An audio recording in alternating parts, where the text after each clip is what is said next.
So I've been using the XL2546X from Zowie for the past month, and for a 1080p 240Hz monitor, it's probably one of the best monitors you can buy if you are someone that falls into one specific category, and that's gaming and just gaming, and that's pretty much it. On first glance, the design of the monitor is very reminiscent of something that came out in 2014. When compared to some of the newer OLED offerings that are out in the market, the Zowie monitor just sticks out like a sore thumb with these larger bezels. But personally, I do enjoy these larger bezels for some reason. It just stands out from all of the monitors that look all the same these days. The bezels might be an eyesore for some people, but for me, I hardly notice them now after using the monitor for some time. The thicker bezels also allow your eyes to be more focused on the current monitor and not other stuff on your other monitors. When looking at the front of the monitor, you're going to notice that there is no branding whatsoever, which is a nice touch. The front of the monitor just looks very clean and minimal without any eyesores. On the back of the monitor is where you're going to find all the branding, such as the iconic red Zowie logo. On the back of the monitor, you're also going to find this pattern design, which does give the monitor a bit of a more modern feel when compared to the rest of this monitor. The ergonomics on the monitor stand are pretty much as good as it gets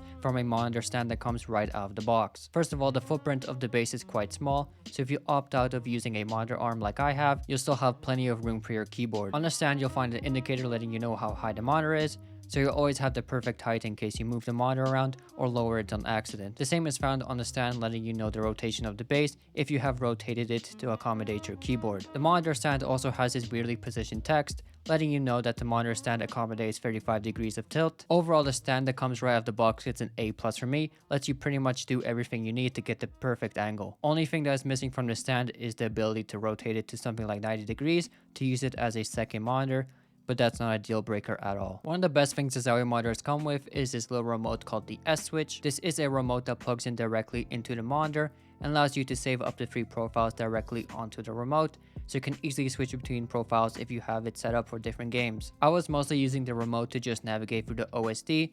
It just makes things easier to do rather than reaching around back to access the monitor buttons. The S switch also has built-in storage, so you can save profiles onto the remote and then plug it in into a different compatible monitor and access all the profiles you have saved. For a normal person, this is probably useless, but for people going to LANs and all that, I can see this being useful. The OSD on this monitor is pretty simple and minimal. On the main page, you have access to all your profiles, the different diac 2 modes and brightness, and the black equalizer setting. And the rest of the settings found in OSD are pretty normal. You have all your modes on the first page and your pretty standard color settings on the second page. Next up, you have the picture settings. In here, you can adjust the diac 2 settings. 3 different modes are included with the diac 2 mode: off, high, and premium. Rest of the other stuff on this page is pretty standard, except for the AMA setting, which is basically your overdrive setting. The main reason you are probably even interested in this monitor in the first place is going to be the performance it offers you. With everything turned off, the monitor is pretty much a blurry mess, but once you start going through the diac 2 options, the monitor starts to finally show its true colors. With the diac mode set to high, you can start to see the advantages of having diac turned on. Gone is the blurry mess, and now we're looking at something more crisp and detailed. Go one step further and turn it onto the highest diac mode, which they call premium,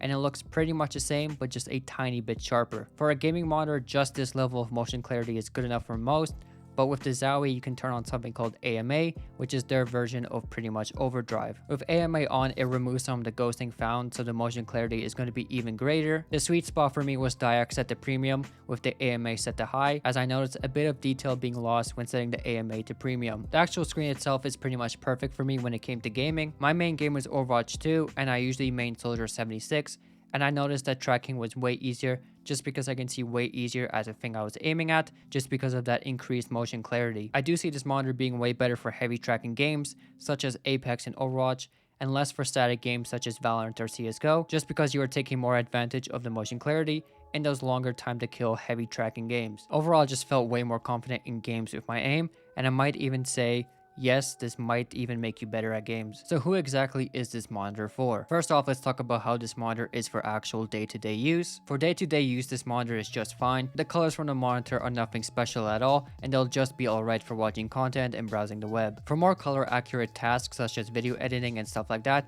I'll just probably stay far away from this monitor. But if you are someone that really only plays games at their desk, then this monitor is pretty much perfect when it comes to the actual display. So pretty much if you are serious about gaming, then this monitor is probably for you, and that's it. Can't really recommend it for anything but that. For now, I'm going to continue to main this monitor until I get my hands on the 540Hz option.